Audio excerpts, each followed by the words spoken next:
If you thought that the AC Infinity Ionframe Evo6 was impressive inside of a 4x4 tent, wait until you see what the Ionframe Evo8 is going to be able to do.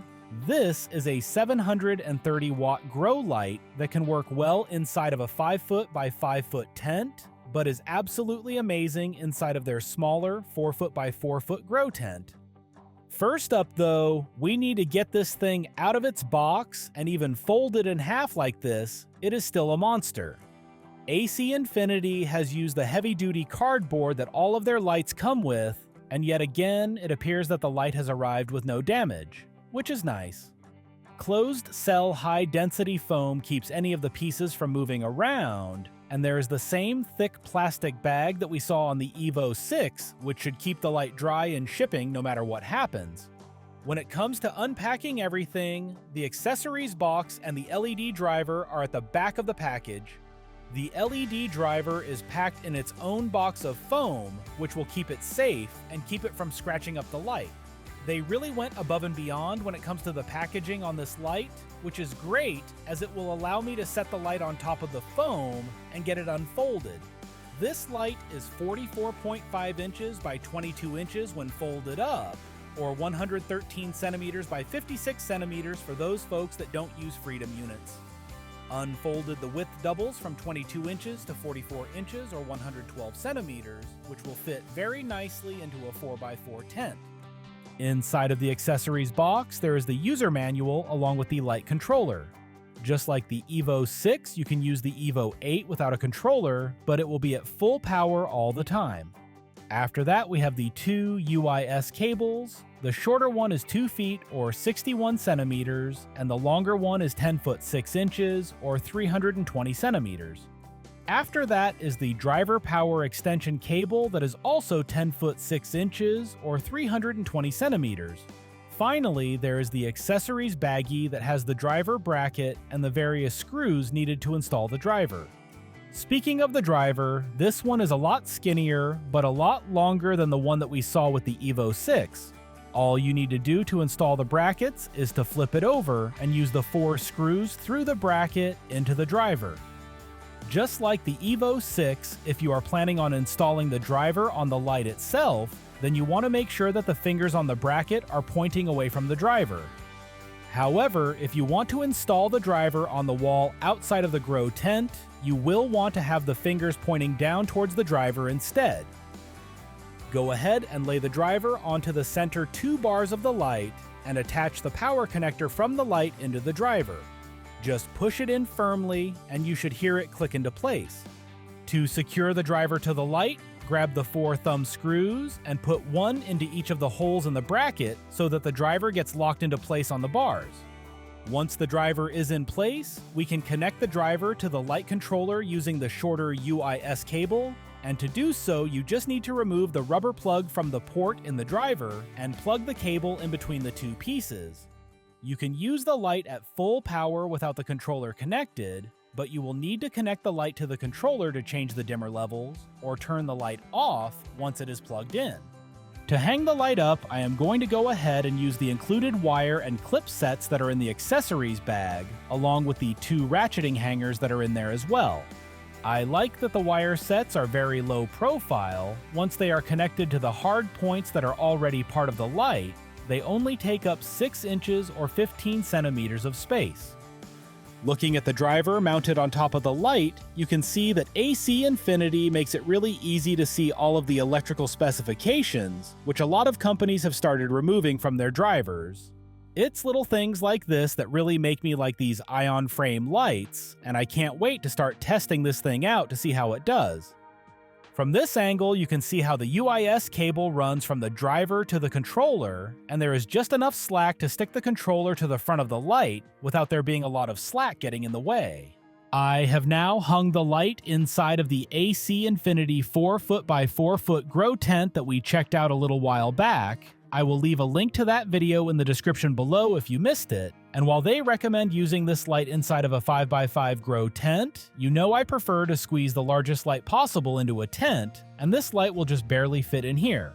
First up, we are going to be measuring the par levels with the Ionframe Evo8 hung at 12 inches above the sensor, and if you look at the par map on the right side of the screen, we are showing things a little differently this time. The green square is the 4 foot by 4 foot shape of the tent, but I am also showing the rough size and shape of the light itself with the gray box in the center of the map. This light is around 44 inches by 45 inches, which means that there is only going to be a couple of inches of space between the edges of the light and the tent walls. That is going to be why we are going to see such incredibly even light levels, even at these lower hanging heights. The central area is sitting at right around 1300 par, with the levels across the entire center of the tent being very even.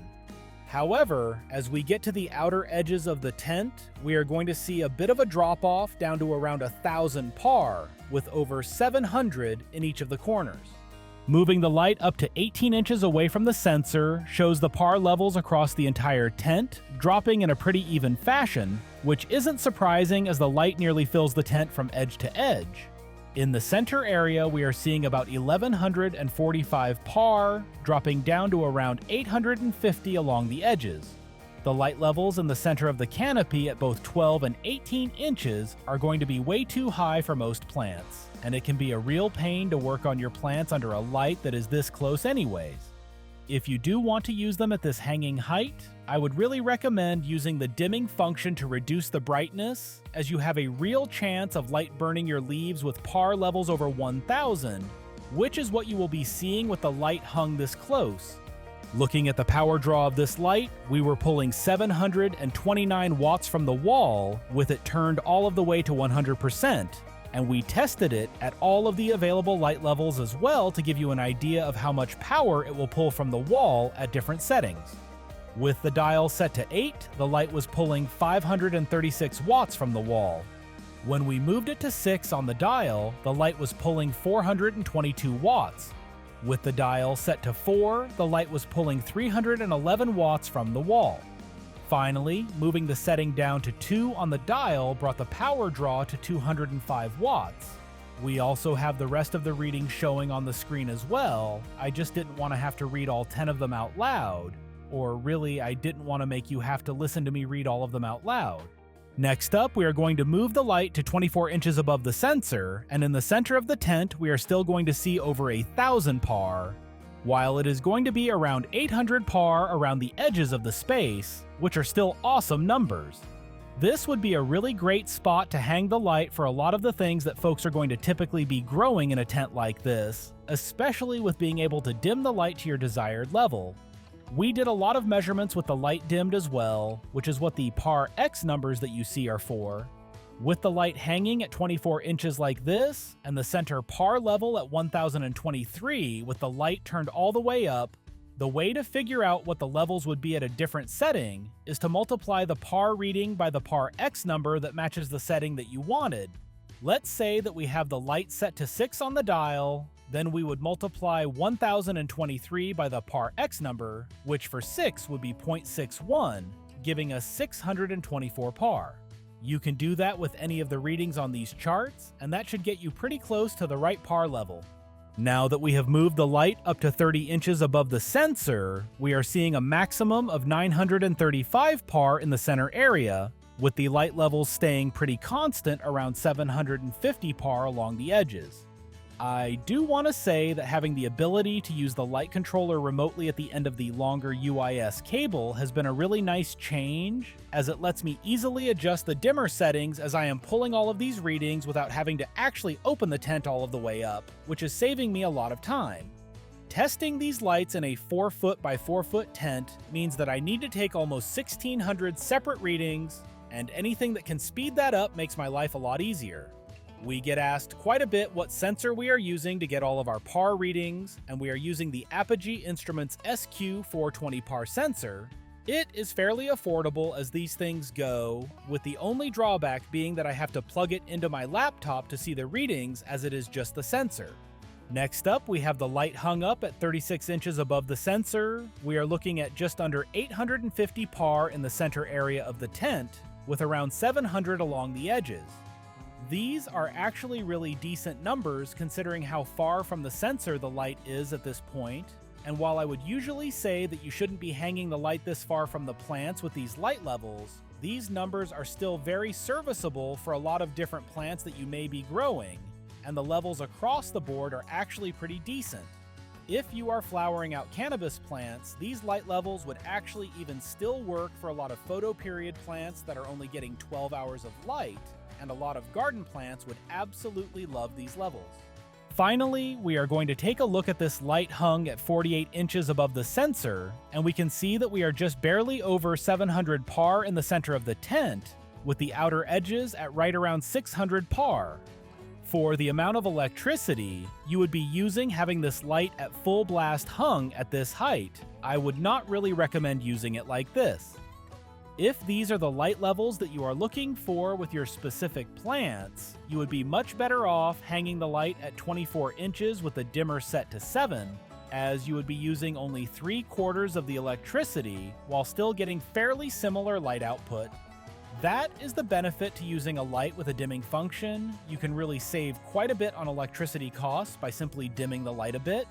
As always, I still feel that squeezing the largest light you can into your tent is going to give you the most even light levels possible across your entire canopy, as long as that light fits into your budget. A big thank you to AC Infinity for supporting the channel, and if you want to check out the Ionframe 8 or any of their other gear for yourself, make sure to click on the link to their website in the description or pinned comment down below, and use the discount code GEEKS at checkout to receive 10% off your entire order.